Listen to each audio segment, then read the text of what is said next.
Hello guys, my self सीमा श्रीवास्तव।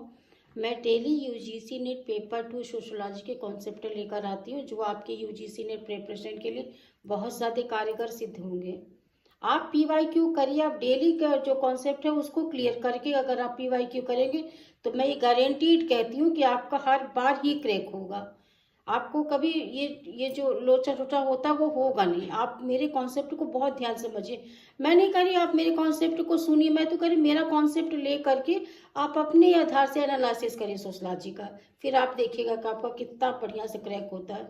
लेकिन आपको कोई भी क्वेश्चन न्यू नहीं लगेगा, लेकिन आपको बहुत गहराई से मैं वो आपको वो मार्गदर्शक ही करें कि आप इस चीज़ को भी पढ़िए, इसको स्किप मत करिए। उसी श्रृंखला में मैक्स वेबर को आज मैं लेकर आई हूँ।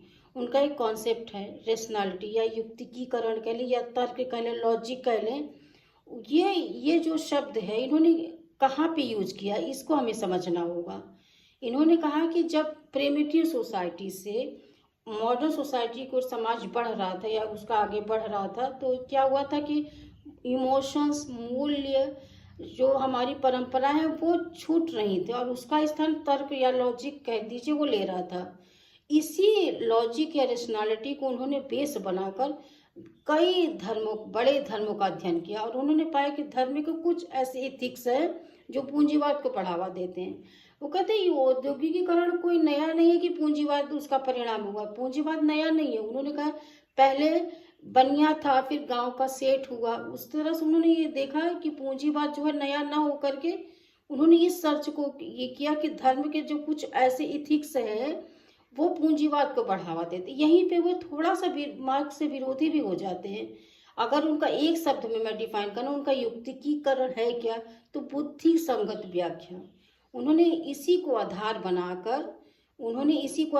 के धर्म का अध्ययन किया और उन्होंने पाया धर्म के कुछ ऐसे इथिक्स हैं और इन्होंने धर्म और अर्थ को एक साथ रिलेट किया और ये बताया कि धर्म की कौन सी ऐसी इथिक्स है जो पूंजीवाद को बढ़ावा दिया।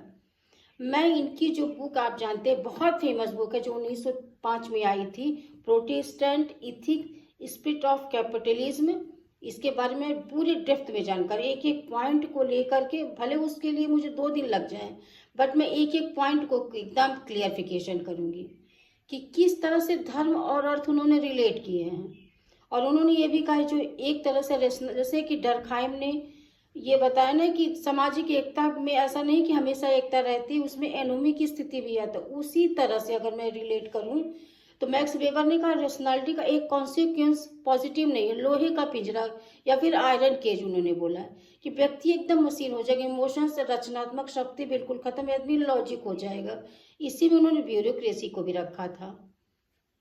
आई होप आपको बहुत अच्छा समझ में आया होगा। जहाँ ना समझे में आया आप मुझे मैसेज करके या फिर कोई भी कमेंट करके बता सकते कि आपको ये चीज़ नहीं समझ में आया, मैं डाउट भी क्लियर कर दूंगी। अगले सेशन में मैं मैक्स वीवर की बुक लेकर आएंगे, पहली बुक जो बहुत ही ज़्यादा आपके लिए कारगर होगी। आप मेरे ध्यान को बहुत ध्यान से, मेरी हर बात को बहुत ध्यान से सुने। Thank you so much.